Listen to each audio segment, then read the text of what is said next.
into single strands. And then if you increase, of course, to a very large number, then no change. Okay? And as you saw, if you have a strong force, then you can continue to suppress the platinum information.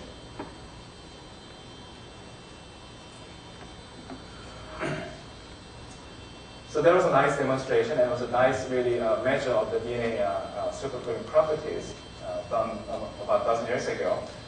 Then a few years later, the same group in France used the assay to study an enzyme called topoisomerase. To me, this is the enzyme that has the coolest name. So what the enzyme does is to, it's still remaining here. See? It finds the positions where DNA molecules close to each other, and this is happening during the transcription and also cell division, and then cuts one DNA, make a gap, then let the other DNA pass through the gap, and in this reaction, then you can remove the supercoiling, and this is done using ATP hydrolysis. So you can actually start with supercoiled DNA, and then you can go back to regular linear DNA by the action of this enzyme, topoisomerase. That's not very well known for garden hose.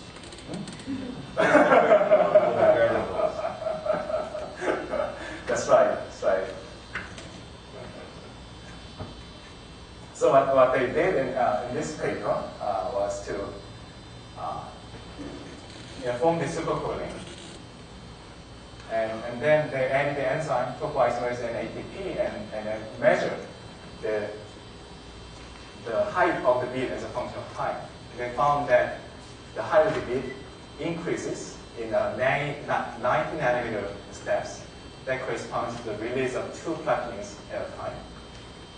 And data also show that this reaction is processive. Once the enzyme binds, it does not make one reaction and then dissociate. Currently, it can bind and then do several reactions before coming off. So again, this is like a very, very now popular area of research using the ability to actually apply torsion and control torsion to measure these activities to probe the various kinds of enzymes that work on DNA, supercoiled DNA. The last part is on the atomic force microscopy, AFM. And this is a cartoon taken from a paper by Hilton Marsalis group. What they did was to study the elastic properties of a protein module called anchoring repeats. So this is a very amazing protein that is found in many, many important biological molecules, including cell signaling, that has this peculiar shape, and they wanted to see what happens if you pull both ends of this molecule using an atomic force microscope. So typically you have probe. This is a cantilever of the AFM, and at the end you have a sharp tip to which you attach a molecule of interest. So there are many measures that you can do using AFM. For example, you can have 2 proteins that interact with each other. And one protein is bound to the surface, and the other on the tip of the AFM. And then you can lower the AFM tip and wait until the interaction forms. And then once that catch is made, then you retract the tip gradually. And as you retract the tip, the force will increase. And you can actually measure at what force the two molecules separate from each other. Okay. So you can measure the unbinding force distribution. It turns out that unbinding force depends on how quickly you are retracting the cantilever. You can also attach 2 ends of the DNA to the tip and the surface, and you can measure the mechanical properties of the DNA, just like the measurement done using optical tweezers and magnetic tweezers. they're very, very similar in terms of what they can measure. The main difference here, at least up to this point, is that AFM has a larger noising force, so you can't really do measurement at very low forces.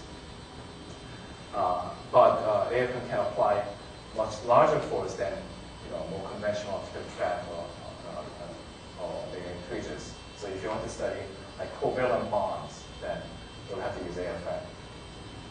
Another very popular area of research is to study the folding and unfolding of polyproteins. You can have repeats of a protein domain attached between the two surfaces, and then you pull the tip in one direction and then see individual domains pop open. And you can also fish out a membrane-bound protein, and you can basically eject 1 helix at a time and unfold 1 helix at a time using AFM too. So this is an animation made by Julio Fernandez group.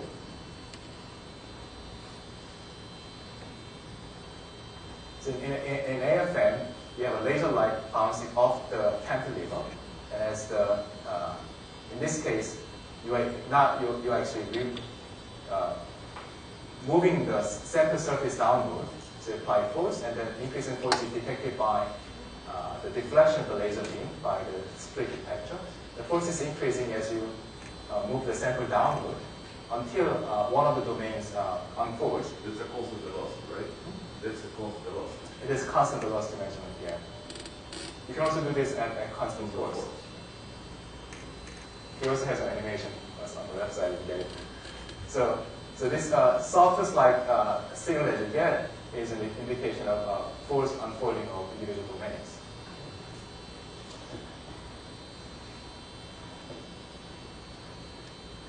There's a very interesting book published by, I forgot who did the work, but Klaus Schulten was a collaborator who did some work here. Was usually you can unfold the protein, and then if you fit this curve, then it fits a worm-like chain model nicely.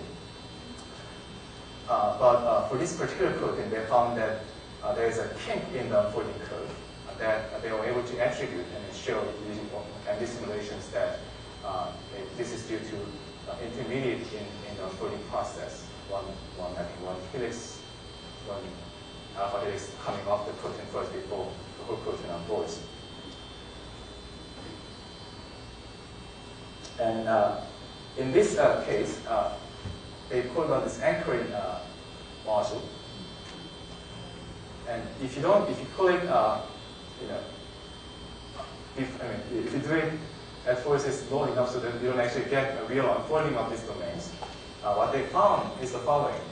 They can actually measure the force as a function of extension, and there's a large regime here where this force versus extension is linear, meaning that this anchoring is as a linear spring, Hookean spring at the nanoscale. So that their Nature paper was titled the nanospring of something. And that's in contrast to these curves. When you look at these curves, force versus distance, they're highly nonlinear. Okay? So most of the biomolecules, when you pull on them, DNA, proteins, they show this nonlinear behavior, but this protein didn't. So it's the first example of a protein showing a linear mechanical behavior. So I can stop here. I can we have some questions. So let's take some questions, and if you have some time left, I can show you some other stuff. That's right. Let's get some people move. Can you sort of discuss some of the... Here, get a microphone so you can... No. I can yell.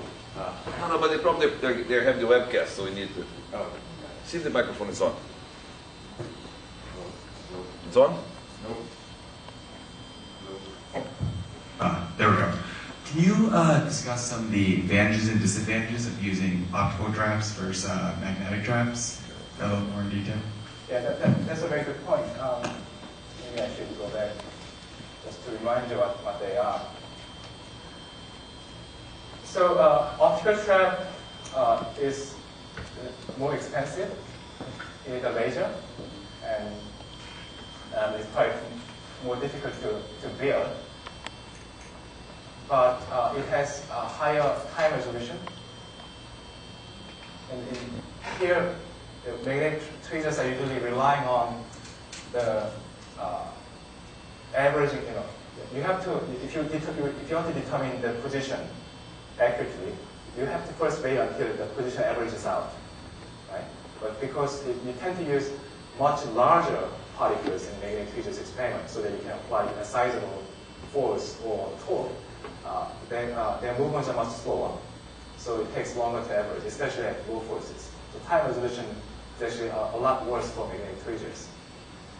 And of course, optical tweezers in the regular format, you cannot apply torque. With magnetic tweezers, you can apply torque.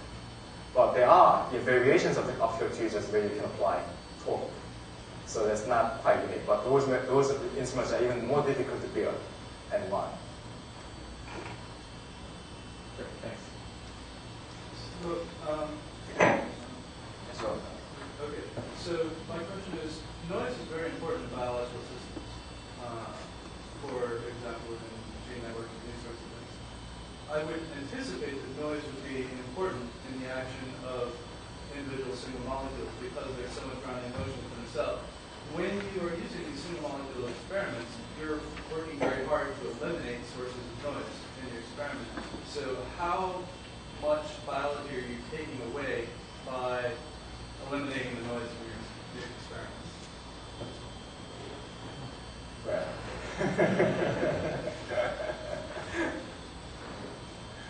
Well, we're trying to take away as much as of the measurement noise, right? But I think the noise that you're talking about is the thermal noise. So these molecules are getting bombarded by water molecules I don't know how many times a second. This is happening all the time. So it's in a sense, if someone was making these analogies, it's like I'm standing here trying to give a talk, but then there's tennis balls hitting me all the time. Right? This is really a good analogy. So it's amazing how they actually work. But on the other hand, many of the reactions are limited by the barrier crossing. Right? But the barrier crossing itself is done by the thermal energy. Right? So they use the thermal noise to the reactions in that sense. Okay? And when you suppress noise, they're not actually taking away any of these thermal movements, right? Unless you freeze a sample, which you don't do. Just a curiosity, since he's talking about these things about barrier crossing. Based on all the lectures you heard, it's interesting for you to think about that if you denature a protein by temperature is one way, if you denature a protein by adding denaturing, it's another way. But this is two global changes to the protein. You're just changing thermodynamic equilibrium of the protein. If you denature a protein by mechanical force, right? So now you can think about the proteins react as a tensor. It's not more or less this global thing as you have. So there are very interesting things about the mechanism for unfolding under force versus the mechanism for. So there's a lot of work on that that we haven't talked about this interface, but that's a real active area of research, and not everybody agreeing, but it's interesting to think, right? Assess basically, if you apply force, makes a difference where you apply, right? The protein is not uniformly sensitive on where you apply, so it's an interesting point to think about it. I agree. Well, I think that can also cover my question, the answer, probably. So, yeah, I was going to ask. Well, yeah, I'm sure you have another one. No. But I was going to ask the fact that people have compared, especially the unfolding experiment, how the force data that correlates to free energy compare with the bulk data. So. Okay, I'm sure Jose knows much more. The transition state for folding moves much closer to the native state. If you look at the barrier of thermal denaturation mostly happens halfway through. The barrier for unfolding under force, you notice since you're applying one direction, in every direction there's a few contacts that's dominating. And as soon as you break the contacts in that particular direction, you don't get the sort of the global protection the protein gets under thermal ratio. So if you just block the juice reaction coordinate, you see that, for example, folding barriers are much closer to the transition state. And that's actually very interesting functionally. Because of that, if you choose a particular direction and you apply force, it's much easier to break something that you have to do globally.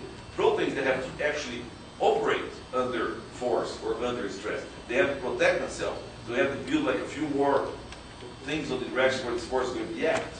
So you can notice that, for example, typical proteins are supposed to liver. Like muscle proteins, they're much harder to unfold as expected as the other ones.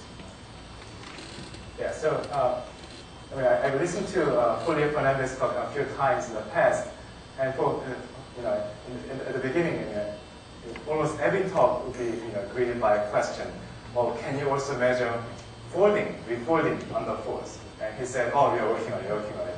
And finally, in 2004, he published a paper in Science showing that you can actually measure refolding of the protein using the same device under applied tension. And that really generated a lot of interest. And for example, a few months later, there was a technical comment published by Science. And then somebody, I think, who was doing some bulk solution folding studies, was very unhappy about the paper. So she was like, "Oh, you're not doing the right experiment. This isn't a relevant experiment," things like that. And then Julio also came back and then said something that sounded good to me. And then a few months later, yet another technical comment showed up in Science magazine by people who do molecular dynamic simulations of folding. And they say, "Okay, again, you're not doing the right experiment." And then he came back. So it's something that really appeals to many physicists. You can see things.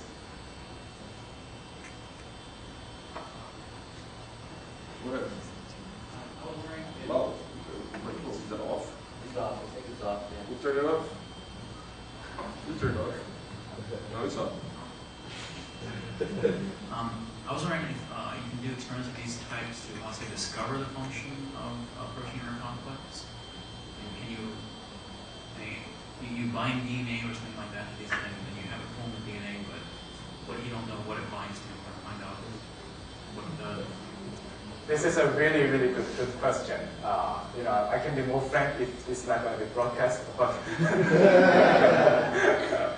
let me give you a more politically correct answer to that.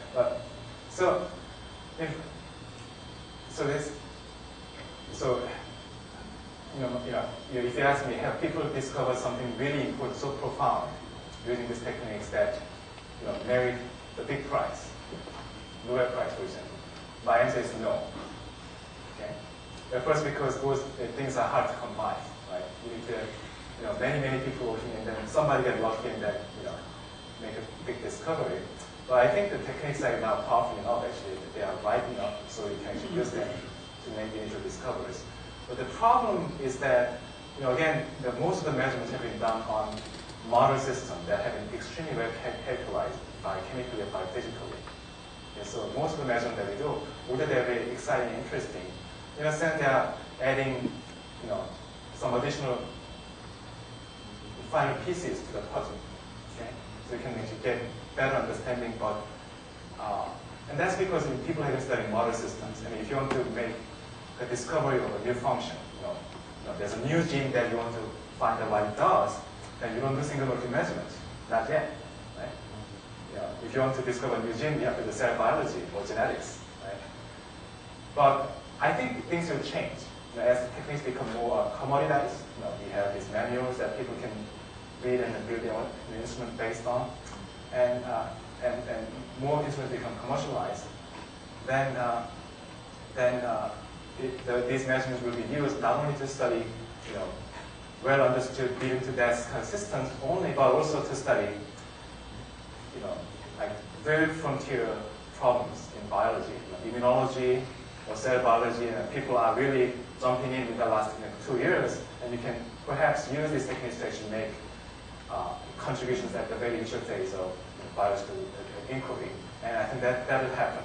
But But I'm going to say that, that the answer to your question is so far no. And some people may disagree with me, but we go back there, but we go back to you. But just to make a comment on that, I think it's important to keep a very open mind about these things. There is a first tendency, particularly from what I call conventional people, the life science, that unless I'm looking exactly on what they call in vivo conditions, they're not going to learn anything. And that's actually wrong. In a sense, basically, we have learned more. There are more and more cases in history that they've observed the system on far from the conditions that living living cells can really understand how the system works and how robust it is. That opens any warnings. In this discussion already came here when we were discussing pressure denaturation, basically. Why should I care about pressure, basically? We're learning biology. Sometimes we don't, but really learning people. I always want to bring the perspective that basically one of the great stories about it are the amphithean experiments.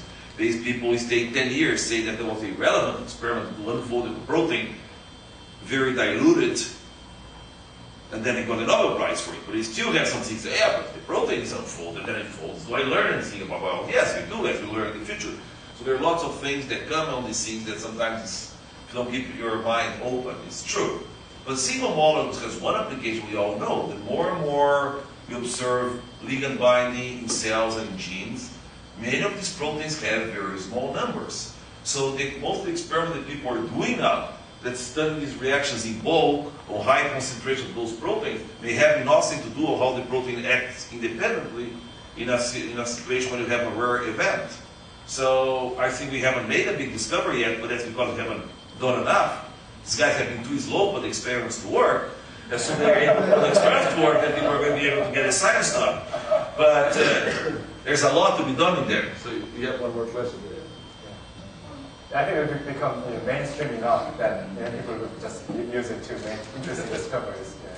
So you were talking about these interesting discoveries that have yet to be made. Can you discuss a bit about the current state of understanding transcriptional correction using single molecule experiments? So like how does RNA... Can you do a hot field theory experiments? Well, like how does RNA polymerase backtrack and correct things that messed up? I think there's a paper by Stephen Block in Nature, and he measured the backtracking-induced pauses by the RNA polymerase. And in this case, there's a protein called VA and VB that are known to insert into the active site of the RNA polymerase and cleave the last bit of RNA off, so that we can then restart the synthesis. Right? So that, and he has shown that when you add this V and B factor there, then you can recover from the pause state much more quickly. Now, of course, people who already discovered VA functions using biochemistry may say that we already knew that. So, yeah. So that's the only example that I know when it comes to transcription correction. What happens when you at least incorporate the one that I don't think there's any other application. Just one more quick question. Does the sample preparation for these things sort of require that you use well-studied systems? Like I have no idea how difficult it is to make the samples. Do you understand? Okay, so that's a very good point. So all the measurements that I told you about, in vitro measurement using purified proteins, DNA, RNA, right? So if no one has actually purified the protein that you want to study, then it's hard to study that, right? So somebody discovers a new gene and they can do a lot of in vivo measurements, genetic measurement, cell biology measurement first, right? Just in the cell, or pull downs and Western blots and so on. But if you want to study that in vitro, then you have to have a purified protein. And if no one has been able to purify that protein cleanly, then we cannot do it, right? So that's like one requirement for doing this measurement. Although tomorrow I'll discuss new development in live cell imaging, where you don't actually look at purified protein, but you look at things in the cell, right? So then there's even less barrier to enter and use these techniques on. Although you don't get as much detailed information as you can get from a clean in vitro experiment where you have everything under control. More questions? If not, we're pretty much on time, 10:05. Let's have Professor now one more. Thank you.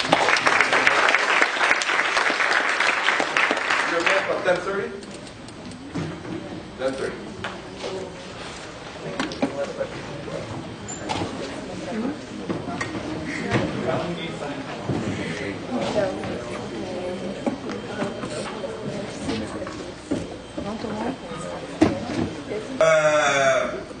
First, I forgot to say in the morning, but half of the class is congratulated, and the other half is not. The half are the ones that really know how to come to a conference. No matter what time you go to bed, we're here 8:30. The other half, you guys are too weak. I'm sorry. If I have to write the recommendation letters for you, it's going to count a lot against you if you cannot make the conference lifestyle. Okay. But I give you a chance. Tomorrow morning, 8:30, no matter what time you go to bed today, okay? Last day, and I'm going to have a list of notes, and like I said, but now in public, who's not here 8:30 tomorrow morning, you're stop paying at the hotel, so you're going to have to pay your own credit card for the hotel bill. Okay, so tonight, Gerson organized a nice party together with Elisa.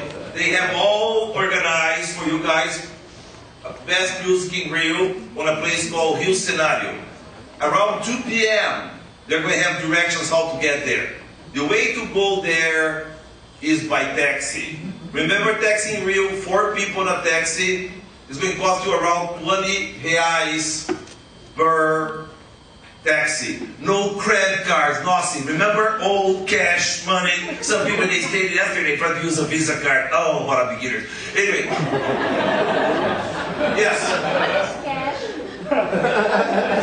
You better learn.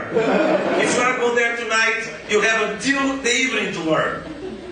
So your homework. In the place, they accept credit card. In the place there, they accept credit card, but that's not. But anyway, everybody's meeting there at 7:30. Takes about what? How long from the hotel? 20 minutes from the hotel. So basically, you can go in a group of 4 and organize yourself to make sure at least one Brazilian in each cab, right? So that basically, Rio is just like New York. No taxi driver speaks English. Okay? So remember that. It's good to have.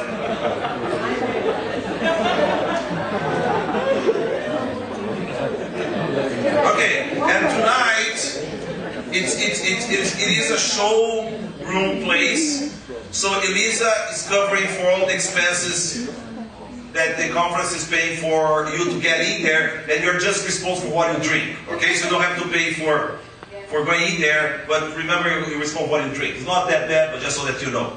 And that one, if you have like 25 beers, you can charge your credit card. Okay? With that, I think we're starting the session. It's a pleasure to have Cecilia here. Cecilia worked with me many years ago for 3 years, and she clearly understood what the idea of a postdoc was. That was pretty much my job as an advisor was to make sure she got a job afterwards. And her job as a postdoc is to make me famous. And she really worked on that quite well, and I'm very thankful for that. She's doing one of the most fantastic kind of works in protein folding these days at different levels. And I think we're going to have a set of lectures of her. I hope it's the introduction we give. She can tell you a little bit how you actually do calculations like that at different levels of course grain and different potential things like that. So, Cecilia, please. Thank you very much. Oops, I broke it. You broke, Cecilia? Okay. So, first of all, feel free to interrupt any moment if you have questions. And what I'm planning to talk about today is an overview. Mostly today I would like to talk about the idea of modeling and what are the questions you have to have in mind and the parameters you need to gauge, and how to compare if the model is successful or not. And I'm going to briefly discuss about a few things that we've done, other groups have done. And it would be great if you tell me at the end of the talk what are the topics you're more interested in, so that I can prepare for tomorrow to tell you your interest area. So, as I said, I would like to first start with telling you about what I think are the most important challenges and ideas to keep in mind when one approaches the computational biophysics. So, and I'm very thankful to Jose and Daniel for setting up the stage, because they described all the basic ideas, so I have a very easy task now.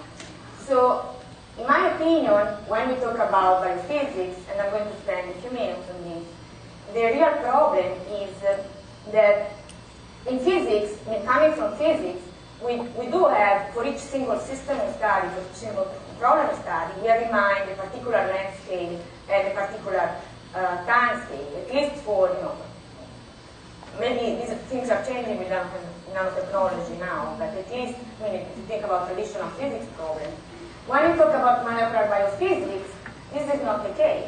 We are talking about problems and systems where the relevant processes span a very large range of time scales, several orders of magnitude.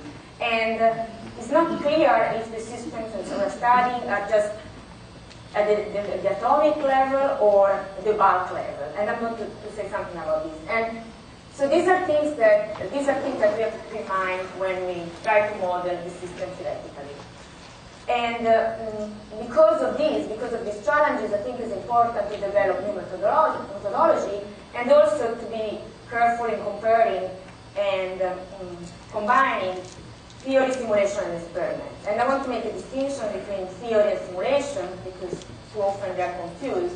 There is room for both, and both are needed, but theory comes first, and simulation is an extra tool. Not every simulation is a theory. And I hope to have some time to tell you what has been done and what are the directions and the promising ideas in this context. So before to start, because Jose did a nice job in explaining the difference between a biophysicist and a biological physicist, I completely agree that a physicist coming to biology is not just the application of what you already know in physics to the mere application of the laws of physics you already know to discover something about biological systems. It's more than that. And if you think that basically the idea is to reconcile two fields that are intrinsically very different from each other. In biology, everything is an exception. Every system is different. Natural evolution has selected things to be different from the average. And this is how things work. In physics, physicists like to look for general rules and general principles. How do we reconcile the two things? And in fact, if you ask biologists, and here I'm quoting two very important biologists, two Nobel laureates, they are very skeptical about the possibility of using physics to describe biology. And I agree if you have to use physics like what you already know physics. But I think it's the task of biological physicists to use the approach of physics, the mindset of the physicists, to go and look for new. But Chica, just remember, the two of them were physicists or physical chemists by training. Then they moved into biology. Both Craig and Brenner. They did a good job. So, and I hope that we'll soon be able to prove them wrong. So, and let me give you an example of what I mean by reconciling completely different views, the idea of a physicist to try to find the general principles, and the idea of a biologist or biochemist and with no offense to anybody, to characterize as more accurately as possible a system. If you ask different communities, what is a heme group? This is a biophysical question. I mean, heme groups are important for many proteins in many systems. If you ask a biochemist, and now I work in the chemistry department, so I know very well what the answer of a biochemist would be. This is the answer. And it's correct. This is an in group. And just the chemical representation with each atom in place. This is the correct answer. If you ask a physicist, this is the answer. And this is correct as well. This is an in group for a physicist. And which one do you have to use? Well, it depends what you're interested in. It depends which question you're trying to answer. And I think the goal of the biological physicist to reconcile these two and understand when one is better than the other and not to switch from one to the other if needed. So why is this a challenge? Because as I said, when we talk about biophysics, we talk about systems that go from the single atom to the organism. And in particular, my interest, and I guess the interest of many of you here, is molecular biophysics. But still, if we limit ourselves to molecular biophysics, we are still spanning a broad range of length scales, from few angstrom with single molecule crystal water is an extremely important molecule in biophysics, to very complex systems as the ones we've seen in the previous book. But still, it's still at the molecular level.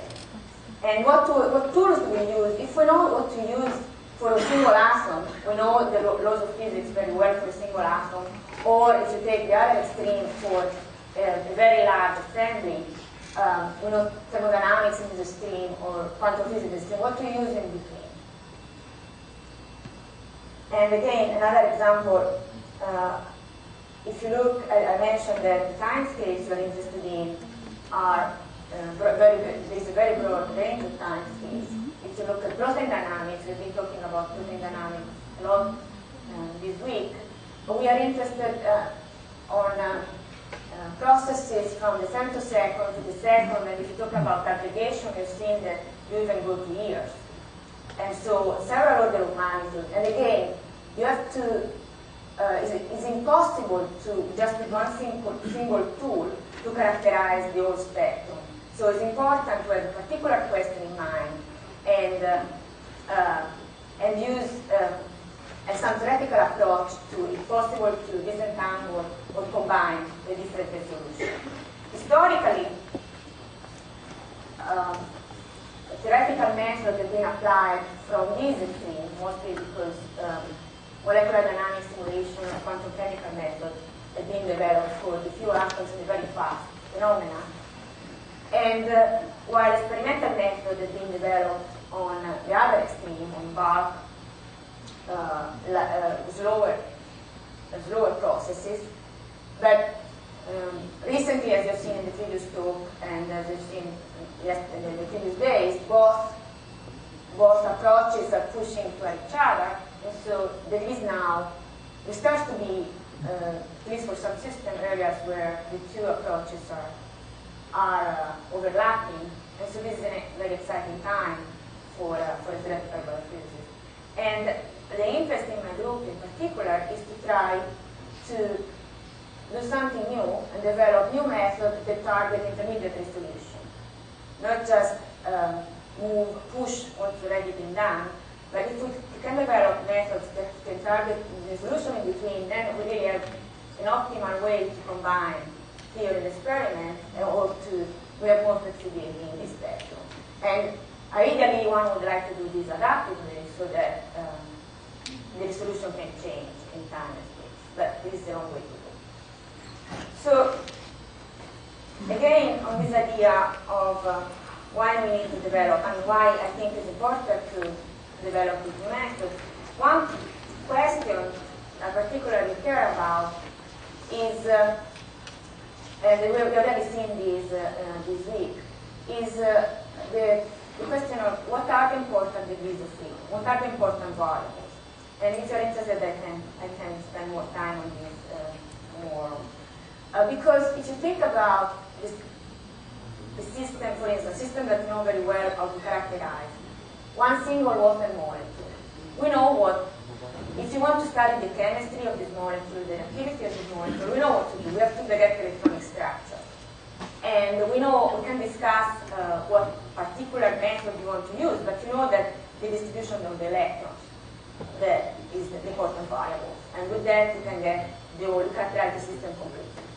If for the same element, for the same molecule, water, instead of taking one molecule, you take an infinite number, you go to bulk water, now the variables are completely different. It's still the same water, but you don't care about the density, the electronic density of each single molecule. You care about, if you want to characterize the system, you want to know if it's in a solid phase, if it's in a gas phase. The important variables are not thermodynamic variables, global variables. So same molecule, but different amount, completely different set of variables, and completely different set of tools to study. The problem is, when we talk about proteins or about physical systems, quite often we're in between. We deal with large, to keep this example of the water, we deal with large water clusters. And we deal with interfaces, water interfaces with proteins, for instance, and a variety of solids interacting with water and the protein. So what do we do here? Is it correct to use one or the other set of variables, or how do we go after the relevant variables? And I find particularly inspiring these papers by an interesting combination of people from different fields, and that calls for trying to find basically what are the organizing principles and important variables regulating the behavior of systems that are neither in the single atom nor in the bar, the gene. And this is what I try to keep in mind in all the different projects in my group. So to start more in detail, how do we apply all of these to protein systems? So as I said, we want to take the physical approach and try to characterize theoretically a protein. What are the important variables? Well, I really don't know where to start, so let's say I start from this extreme. I want to use everything I know. So, if I really want to use everything, I have to write a Schrödinger equation. Because this is a molecule, and so if I want to study the behavior of a molecular system, I have to write a Schrödinger equation. That's impossible. I mean, all of you have taken at least one quantum class. Besides the hydrogen atom, nobody will know how to deal exactly with Schrödinger equation. So imagine for protein, it's already difficult enough to deal with small molecules. For protein, it's impossible. So we have to stop immediately. If we want to take this approach using all the details, we have to stop immediately. So what people have done the next best thing, supposedly, that is to take the smallest possible, to do the smallest possible compromise and sacrifice the least possible amount of information and see if this works. So and this would be in the spirit of, as I said, starting from this extreme. But we don't have any a priori guarantee that this is the best approach. But if you want to do that, what happens? I'm going to keep the board.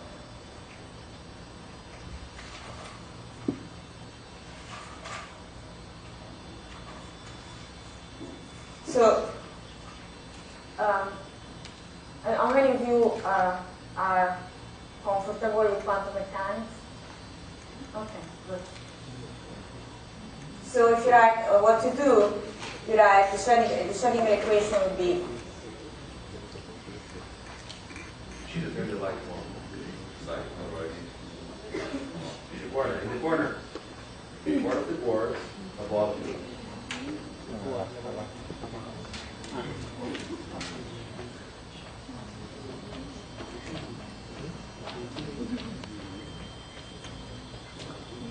So what you want, the function that is characterizing the system would be the wave function that is the function of the positions of the nuclei and the electrons, and that would give you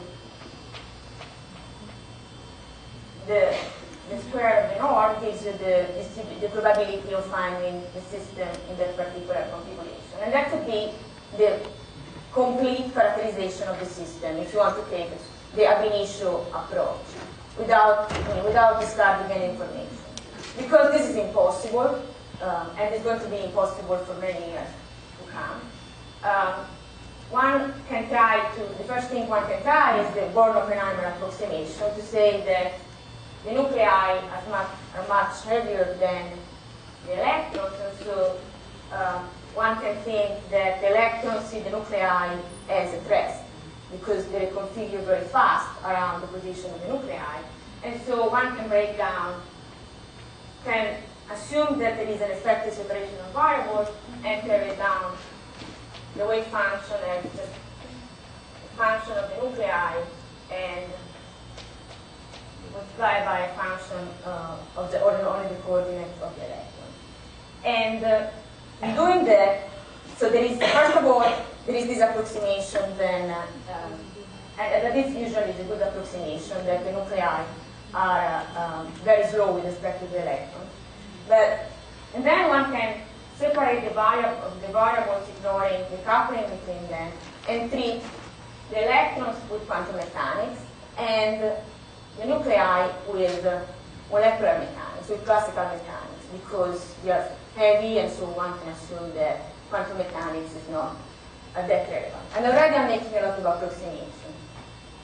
And the worst part is that in doing that, I still have a quantum mechanical problem. I still have to solve the quantum mechanics, the Schrödinger equation, the effective Schrödinger equation for the wave function of the electrons. And it is still a very, very complicated problem. And so what people do, rather than, because that would be a function only of the coordinates of the electrons that is parameterized, it has a different solution for a different position of the nuclei. So it's impossible to solve it analytically and it would be extremely complicated to solve it in practice because you require to solve it for a completely different set of coordinates for the atoms of your system. So what people do, rather than doing this, is to pretend that parameterize the energy, the resulting energy, this energy here, parameterize in this form and use a combination of quantum mechanics and a lot of cooking to get the parameters in this equation as accurately as possible. Usually one uses quantum mechanics to get the partial charges. And this, I mean, of course, this expression is an expression that is dictated by physical intuition. You write energy terms that make sense, I mean, that are related with the stretching of bonds, the angular bending and stuff like this. But this is just to tell you, this is what is called the force field. And this is just to tell you, I want to start from here because this is just to tell you that too often people believe that force fields are the truth. I mean, whatever you do with molecular dynamic simulation is like given by God. It's not true. I mean, there are many approximations done, and there is a lot of technical problems in getting the parameters, and it's impossible to solve for these parameters using only quantum mechanics. So usually experimental data are used as a fit to train the parameters, and are corrected and back and forth. So, but this is the best one can do if one wants to sacrifice the least amount of information, trying to start from the extreme where every atom is important. And okay, and then there are a lot of, I mean, and this when one writes and the force field in this form, then this is one possibility. Otherwise, it can be parameterized, for instance, as the function of the angular coordinates. And then, yes? Could you please explain in this equation, in the force field, what does the third term mean? Which term? The third one. Diagonal? Yes. So the diagonal is the angle made by, if you look at this picture here, if you look at these three balls here, they identify 3 points or identify plane. And if you look at the angle between this bone and the plane identified by these 3 other points, that is a diagonal. And so this is basically a Fourier expansion. You can sum over n to some different frequencies. So it's an approximation, and usually force field can keep up to 6 terms in here. So basically you're doing the Fourier decomposition of the general function with root for minimum. And this is what gives you the preferences to form secondary structures, alpha helices and beta shapes. So you can imagine that in a beta span, you want to have the little angles that are pi, 180 degrees, because you want to have a stretch of residues on line. While in an helix, you have something that is about 60 degrees, so in order to turn around. And if you look, usually what is done, if you look at the preferences in the PDB, if you look at for each single residue, and you define the little angle around center of each single residue, you can do an histogram, and that is what is called the Ramachandran map, to look at the preferences of individual residues to form different secondary structures. And this is somehow encoded in a force field. And there are many different flavors of force field. Everybody has, there are many different groups following different philosophies to develop these functions. And for instance, I guess most of you are familiar with Amber and Charm, that are the two, the West Coast and East Coast fields. And then there are fields in between, Bromax and Urbana, and so on. No, non-being Urbana. So, but it's just, it's just a matter of the personal preference. You want to take one or the other. You have to be aware of the approximations that have been made and all the warnings that are given. But as I said at the beginning, there is no guarantee when we do this that we are actually taking, that using most of the information is correct. Depends how far we are from the single atom extreme. Because if you take into account everything you have, how do you know that most of the information you are considering is important, is not just known? Because we are also making approximations. So if we make approximations on a lot of variables that are not that relevant, eventually we can actually do worse than taking a completely different approach. So because of this, myself and Jose and many other people prefer to think as the problems in different terms. So the idea, we can do something that is the same spirit of the Born-Oppenheimer approximation that is done here, that is the separation of variables. So the Born-Oppenheimer approximation means that there is a set of degrees of freedom that is extremely fast and relaxes rapidly, instantaneously around the set of degrees of freedom that is very slow. And we know these for electrons and nuclei, but why should it be limited to electron and nuclei? We know that there are collective processes in a homological system where many different degrees of freedom have to interact cooperatively to achieve something.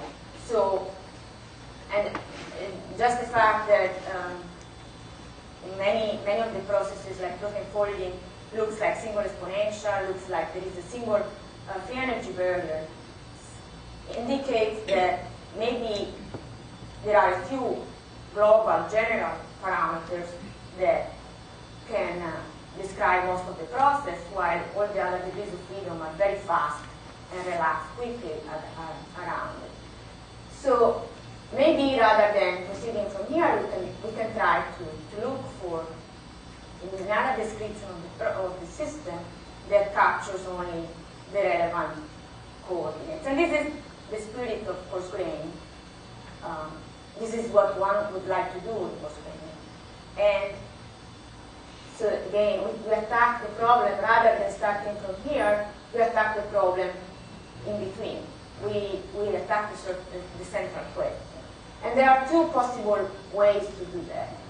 One is, theoretically, we can try to find mathematical and physical approaches to rigorously look for these coordinates. And this is something I'm doing in my group, and if you're interested, I can tell you more tomorrow. Or empirically, one can just try and see, using mostly physical intuition, how far can you go with this. And if you're interested, I recently wrote a review on this idea. And maybe I can put it on the website. Sorry I didn't send it for the So I'm going to tell you a little bit now on the empirical approach. That is, just let's try. Let's use the best intuition we can have, and let's try what we can do with an intermediate solution. If this is a proof of principle, if it works, it means that really there are these, we can do this kind of separation of variables, and then we are even more motivated to pursue theoretical approaches. So this is the idea of coarse graining.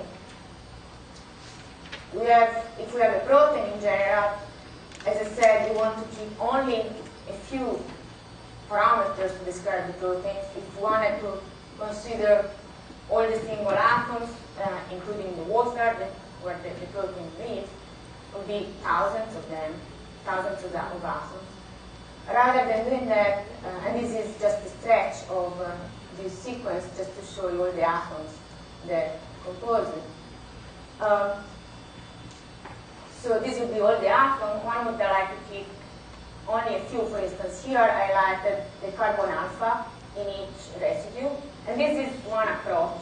Carbon alpha seems a good idea because they have regular position. In each amino acid there is a carbon alpha, and the geometry of carbon alpha next to each other is very regular. There is a fixed distance, 3.8 angstrom between one and the next, and they satisfy a lot of nice regular properties.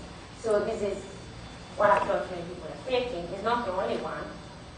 Just to concentrate on the carbon alpha, that is indicated in gray here, and throw away everything else.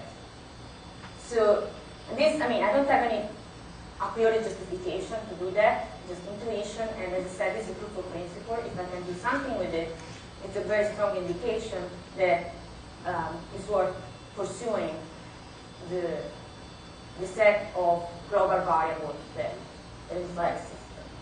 So this is just the geometric choice, what to keep and what to throw away. But really, after one has decided how to define the degree of freedom, the most important thing is to define an effective Hamiltonian that describe the behavior of the system in terms of this degree of freedom. And this would be the equivalent of the force field. And the force field that I wrote 2 slides ago would be the effective energy that I put here, where you throw away the electronic coordinate and write effective energy in terms of the nuclear coordinate. Here you can do something similar for the effective energy of the degree of freedom you left in the system. And typically, when writing this effective coarse-grained potential, one, again, guided by physical intuition, keeps terms like bending of angles and bonds, dihedral angles, similar to before, and the long-term interaction potential, like the one Joseph showed, and you may recognize that this is a similar slide from Joseph. You made both. What? You made both slides. No, yeah, I made this one. So usually you want one single function, use one singular functional form for modeling non-covalent interactions, and this is one choice. Yes?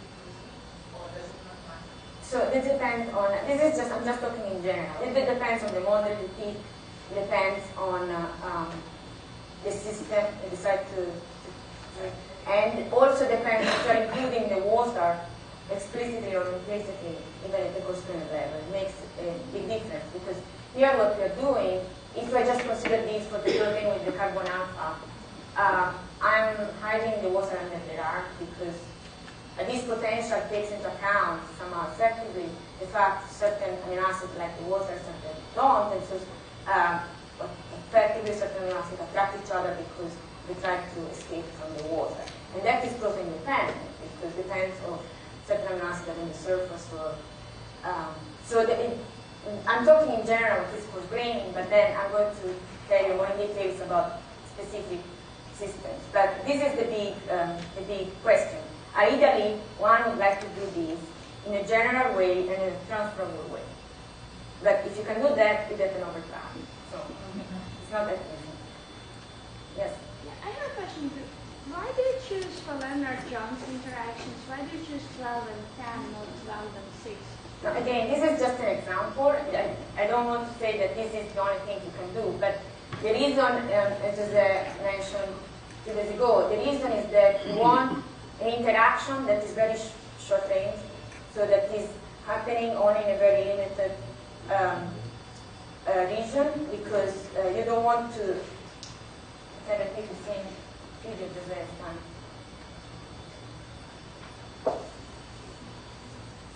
So if you have